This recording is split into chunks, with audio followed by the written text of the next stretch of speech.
তো বন্ধুরা, আমার দুই দাদাকে আমি আইব্রো ভাত খাওয়াবো আর তার সাথে খাওয়াবো তোমাদের সঙ্গে অবশ্যই শেয়ার করব আরও একজন স্পেশাল পার্সনকে।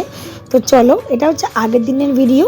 আমার দুই দাদার জন্য আমরা চলে এসেছি বারাসাত খাদি ভবনে, দুটো পাঞ্জাবি নেব তাই জন্য। তো আমি আর আমার বড়মশাই চলে এসেছি, কারণ আজকে যদি একটু কেনাকাটি করে না রাখি কালকে টাইম পাবো না। কালকে ওদেরকে যদি দুবেলা আইব্রো ভাত খাওয়াবো। কেন দেখো বন্ধুরা, তো দুজনের জন্য দুটো খাদির পাঞ্জাবি নিয়ে নিয়েছি। এখানে খুব রিজনেবল প্রাইসের মধ্যে ভালো ভালো কোয়ালিটির পাঞ্জাবি পাওয়া যায়। তো দুটো পাঞ্জাবি নিয়ে নিলাম। তারপর বন্ধুরা, আগামীকালকে যা যা রান্না করবো তার জন্য চলে এসেছি মাছ বাজারে। তো নিয়ে নিয়েছি আমরা এখান থেকে বন্ধুরা পমফ্রেট মাছ আর কাতলা মাছটা এখানে ঠিক এত বড় ভালো লাগলো না, ওটা কালকেই নেওয়া হবে। তারপরে বন্ধুরা বাড়িতে চলে এসেছি, এসে কালকের জন্য যা যা আমি রান্না করব সব সবজি কেটে ধুয়ে পরিষ্কার করে রেখে দিচ্ছি, যাতে কালকে আমার করতে অসুবিধা না হয়। কারণ একা হাতে সবটা করবো, মা এখন আর পারে না। অবশ্য মাকে বললে মা করে দিত, কিন্তু মার যা শরীরের অবস্থা, পায়ে ব্যথা, মা নিচে বসে এতক্ষণ ধরে পারবে না। ওই জন্য না আমি বসে পড়লাম যে চলো সবটা যেহেতু আমি করবো তো সবটা গুছিয়ে করে নিই। আর এই দেখো বন্ধুরা, সবজি এখানে মটরশুঁটি যে ছাড়ানো হয়েছে, এদিকে দুষ্টু কিন্তু ছাড়িয়ে দিয়েছে মটরশুঁটি, দেখতেই পাচ্ছ মটরশুঁটির খোসাটাও পর্যন্ত ওর মধ্যে রয়ে গেছে। তো চলো একেবারে সকালেই ফিরে আসছি। গুড মর্নিং বন্ধুরা, তোমাদের যেমন বলা সকাল থেকে ব্লগটা শুরু করে দিয়েছি। আর এখন প্রায় 9টা বাজে। তো আমি উঠেছি প্রায় 7টার 7:30 কাছাকাছি। তো ধান পুজো দেওয়া হয়ে গেছে, এদিকে ডাল ফুটে এসেছে কেবল, আর চাটনি ওই যে হচ্ছে। মোটামুটি ডাল আর চাটনি হয়ে গেছে, আর সমস্ত কিছু গুছিয়ে রেখেছি, তুমি দেখতে পেয়েছো। আর কালকে রাত্রিবেলায় আমি চিংড়ি মাছটাকে একদম পরিষ্কার করে কাঠি ভরে রেখেছিলাম, তোমাদের দেখাই।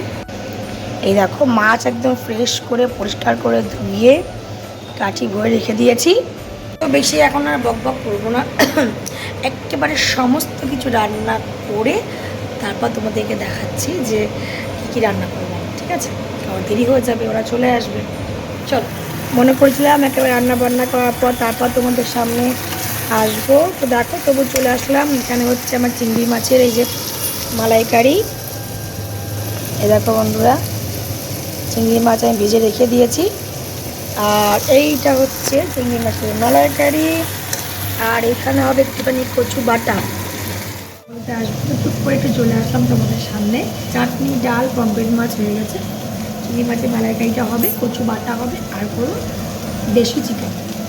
তো চলো চটপট রান্না করে ফিরে আসি। তো দেখো আমার সমস্ত আয়োজন হয়ে গেছে, সব গুছিয়েও নিয়েছি, প্লেটিংও করে নিয়েছি। এখানে আছে 5 রকমের ভাজা, মাছ ভাজা নিয়ে, আর এখানে আছে চিংড়ি মাছের মালাইকারি।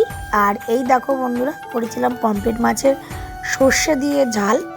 তো আর করেছি ভেজ ডাল, আর এখানে পায়েস আছে, আর চাটনি, আর দেশি মুরগি।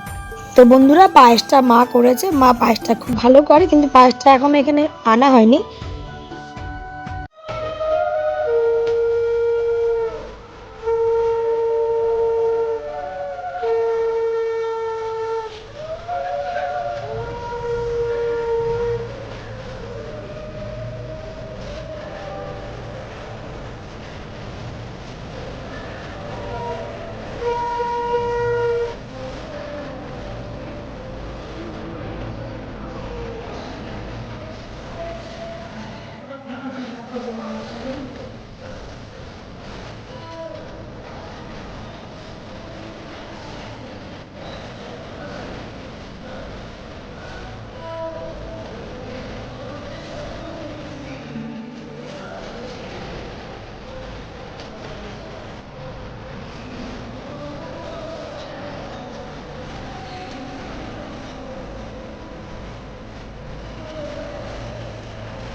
কিছু কিছু সুখে এত খুশি থাকে মিশে।